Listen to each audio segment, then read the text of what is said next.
Hello everyone, welcome back to my channel. तो आज हम बात करेंगे फिर से उड़े बाबा वाली के। अड़े बाबा का क्या झूठ पकड़ा गया, क्या झूठ छुपा रही थी। फिर जब रिएक्शन चैनल वाले इनके पीछे पड़ गए तो इनको लग गई बीमारी, इनका बीपी हो गया डाउन और फिर ये हो गई बहुत ज़्यादा परेशान। पहले तो उल्टी जबान बोलती है कि जो मुझसे जलते हैं वो सब स्वाहा, वो लोग स्वाहा। फिर जब रिएक्शन चैनल वाले इनके पीछे पड़ गए तो फिर ये एकदम से हो गई परेशान, बीमार हो गई। तो भाई इतना ही उड़ो, इतना ही बोलो कि आप बिल्कुल मुंह के बल गिरो मत, आपको चोट ना लगे। और जब आप गलत बोलोगी तो गलत चीज़ों पे रिएक्शन तो आएगा। तो रिएक्शन वाले अपना काम कर रहे हैं और आप रिएक्शन वालों से लड़ने की एकदम जुटी हो। आपकी अभी पार्टी अधूरी पड़ी हुई है, अभी कुछ हुआ नहीं, लेकिन आप एक न एक पंगे लेकर तैयार रहती हो सबसे लड़ने के लिए। और हाँ, आपकी ज़बान तो इतनी कैंची की तरह चलती है कि जिस पर कोई लगाम ही नहीं है। वही ननद जिसको आप भड़का रही हो और कि आप कुछ बोलो, सबसे पहले उसी से आपका पंगा हुआ, फिर किसी तरह सारा मामला सॉर्ट आउट हुआ। फिर दूसरी तरफ आप सिंपैथी लेने भी आ जाती हो। आप फिर इमोशनल कार्ड खेलने लगती हो, कभी बीमारी का कार्ड, कभी कास्टरिज्म का कार्ड। और फिर इसके बाद आप सबको इतना बुरा बुरा बोलती हो। आपकी ज़बान इतनी बुरी चलती है ना कि आप अपनी नंद को उल्टा बोल देती हो, कभी सास को बोल देती हो, कभी अपनी कन्यादान वाली मायके वाली फैमिली को बोल देती हो। मतलब इतना बोलती हो कि अगले के पास कोई जवाब नहीं रह जाता, या तो फिर आपसे वो कंट्रोवर्सी शुरू कर दे। और एक तरीके से इनडायरेक्टली कंट्रोवर्सी तो आपने शुरू ही कर दी है। तो सबसे पहले किसी को ब्लेम करने से पहले अपनी को खुद देखना चाहिए। जब हम किसी पर एक उंगली उठाते हैं ना, तो चार उंगलियां हमारे तरफ खुद रहती हैं।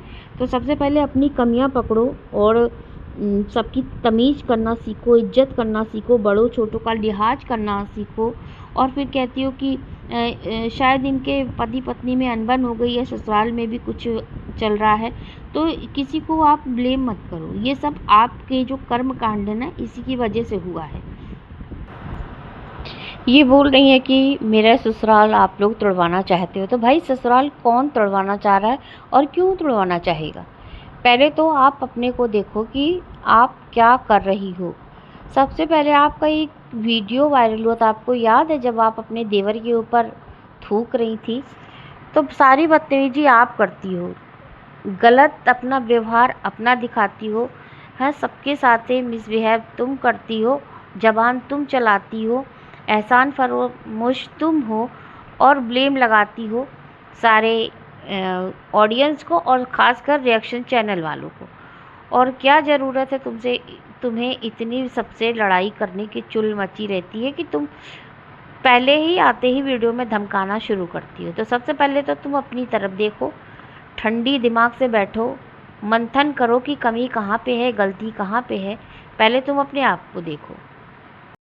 तो सबसे पहले तो तुम्हारी ननद से अनबन हुई, इसलिए क्योंकि ननद जानती थी कि तुम कितनी ज़्यादा बदतमीज हो, मैनरलेस हो, तुम्हें बिल्कुल भी तमीज़ नहीं है बड़े छोटों की इज्जत करने का, ना ही किसी से बात करने की तुम्हें तमीज़ है, और इतना ओवर कॉन्फिडेंस लेके घूमती रहती हो। तो सबसे पहले तो तुम अपने को सुधारो और दूसरे को मत ब्लेम करो कि कोई मेरा ससुराल तोड़वा दे रहा है।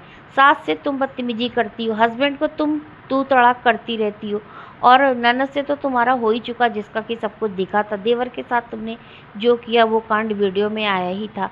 तो सबसे पहले ना अपनी तरफ देख के मंथन करने की ज़रूरत है, एनालिसिस करो अपने ऊपर कि हाँ मैं कितनी गलत हूँ, कितना सही। मनीषा को कितना बुरा बुरा तुमने कहा। लोग सिर्फ तुम्हारे साथ सिंपैथी इसलिए करते थे कि तुम कितने कार्ड खेलती हो, कभी हेल्थ कार्ड खेलोगी, कभी अनाथ का कार्ड खेलोगी, कभी कास्ट का कार्ड खेलोगी, कभी ससुराल का कार्ड खेलोगी।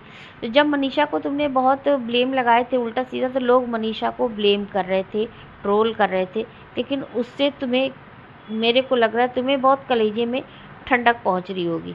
और इतना ही झूठ बोलो जितना कि चल जाए। क्यों झूठ बोलती हो? तो सबसे पहले तुम अपनी तरफ देखो कि मैं कहाँ हूँ। रही बात कपड़े पहनने की, तो मॉडर्न कपड़े पहनने से कोई मॉडर्न नहीं बन जाता। सबसे पहले अपने दिल, दिमाग, बॉडी लैंग्वेज और अपनी सबसे बड़ी जो होती है जुबान, उससे आपको बनना पड़ता है एक परफेक्ट मॉडर्न, तब आप मॉडर्न कहलाएंगे। मॉडर्न का मतलब ये नहीं होता कि आप किसी की तमीज़ न करो, किसी की इज्जत न करो, बड़े छोटे का लिहाज न करो, जो मन में आ रहा है बक दे रही हो। तो ऐसी ही तुम्हारी ज़बान है, कुछ अपनी जो ये कैंची जैसी ज़बान है इसको कंट्रोल में करो।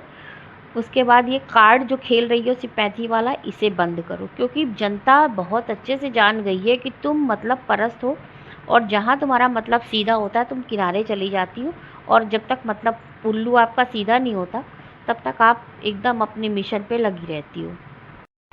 अब तुम्हें इतना रोना आ रहा है कि तुम कह रही हो मुझे बहुत रोना आ रहा है। भाई क्यों रोना आ रहा है?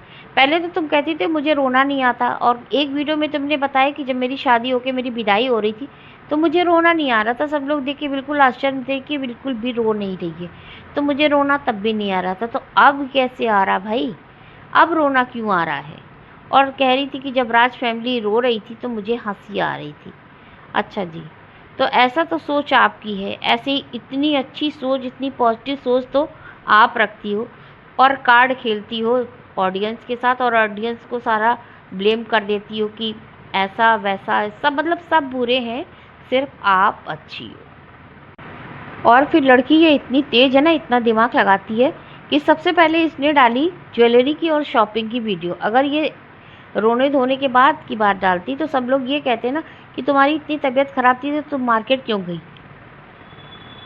है ना, ये सवाल सब करते। लेकिन हाँ देखो, यहाँ इसने दिमाग लगाया, इसने चालाकी की कि सारी ज्वेलरी वाली और सारी जो और भी अरेंजमेंट थे वो सारा इसने मंगाया अपने घर पर, कि पहले मैं पूजा कर लेती, ये कर लेती, वो कर लेती, मतलब जो भी दिखावा ये कर पाती वो दिखावा ये करती है।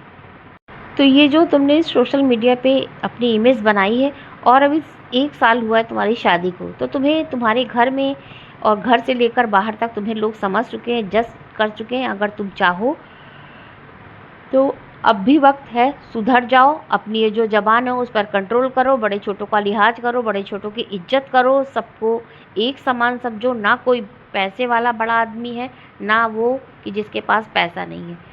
तो फ्रेंड्स, वीडियो को एंड करती हूँ, और फिर मिलेंगे किसी नई अपडेट के साथ। Thanks for watching. वीडियो पसंद आया तो वीडियो लाइक ज़रूर कीजिएगा, चैनल पर पहली बार आए सब्सक्राइब ज़रूर कीजिएगा। Thanks for watching.